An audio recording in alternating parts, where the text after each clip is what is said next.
ang isang kahanga-hangang bunga ng pagkakaisa, suporta, at pagbibigay ng tulong, no, ng mga kasapi ng iglesia.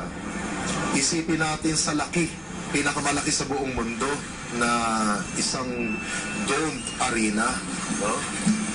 Ibig sabihin, talagang pag sinabi, no, at nagkaisa ang pamunuan at kasapi ng iglesia, matutupad, gagawin at gagawin.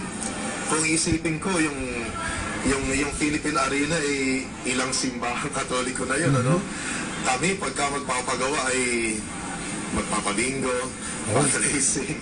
Pero kayo talagang humahanga ako na kapag talagang nakita nyo na maliit na ang inyong bahay-sambahan at hindi na kasya sa dami ng mga kasaping sumasamba, madali nyong maipagawa.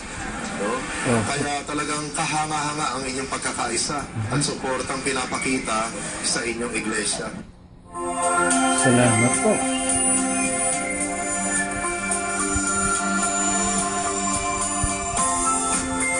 Napakarami nagtataka. Hindi nila akalain na matatapos na natin yan ng 2 years and 9 months lang.